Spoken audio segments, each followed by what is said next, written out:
नमस्कार। आज हामी परिजातको एउटा एकदमै चर्चित उपन्यास शिरीषको फूलबारे अलिकति गहिरिएर कुरा गर्दैछौँ। यो त 1965 मै प्रकाशित तर आजसम्म पनि उत्तिकै महत्त्वपूर्ण मानिन्छ होइन, खास गरी मनोवैज्ञानिक पाटोबाट। एकदमै। हामीसँग यसको एउटा समीक्षा पनि छ। त्यसकै आधारमा आजको हाम्रो छलफललाई अगाडि बढाउने विचार छ। हो, त्यही समीक्षालाई आधार मानेर यसका मुख्य विचारहरू के रहेछन् भनेर खोतल्ने प्रयास गरौँ न त। हुन्छ।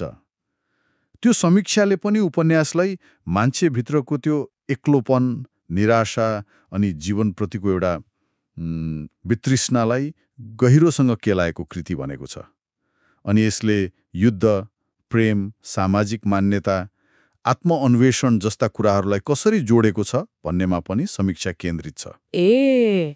समीक्षाले मुख्य पात्र सतचित्र जो भूतपूर्व गोर्खा सैनिक हुन् नि, उनको चरित्रमा विशेष ध्यान दिएको छ होइन त।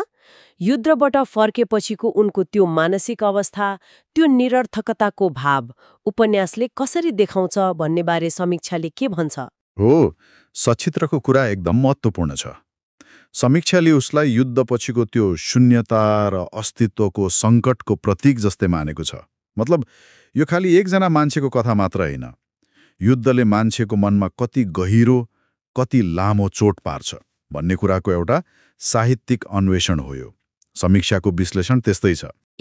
नारहोद। उसको त्यो जीवनप्रतिको उदासीनता, प्रेममा पनि असफलता अनि त्यो निरन्तरको एक्लोपन, यसमार्फत उपन्यासले मान्छेको अस्तित्वसँग जोडिएका आधारभूत प्रश्नहरू उठाएको छ भन्छ समीक्षाले।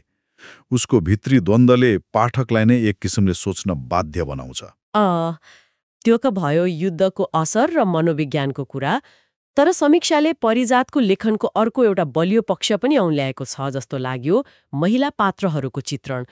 शिरीषको फूलमा सकम्बरी जस्ता पात्रहरू, उनीहरूको प्रस्तुति किन यति विशेष मानिएको रहेछ त समीक्षाको नजरमा?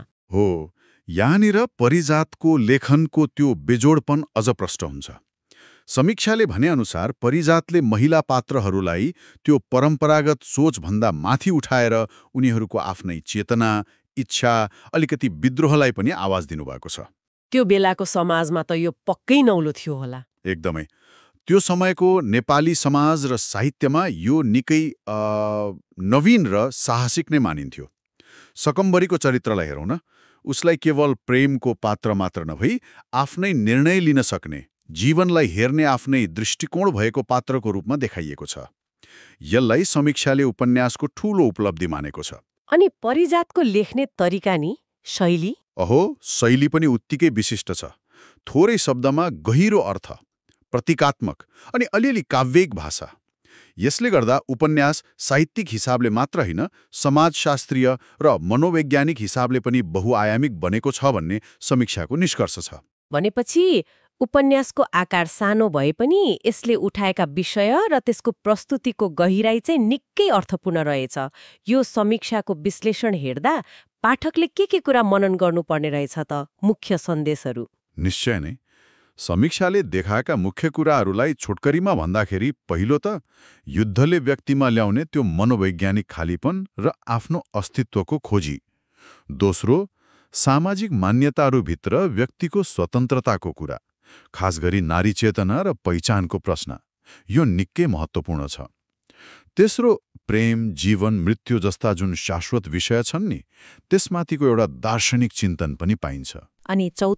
अनि चौथो चाहिँ परिजातको त्यो लेखन शैली नै, गहन, प्रतीकात्मक तर शक्तिशाली, थोरैमा धेरै भन्न सक्ने।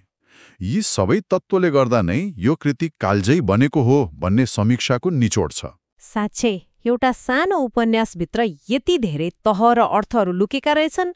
समीक्षाले पनि यही कुरा प्रस्ताएको छ, पाठकलाई गहिरोसँग सोच्न बाध्य बनाउने खालको। बिल्कुल।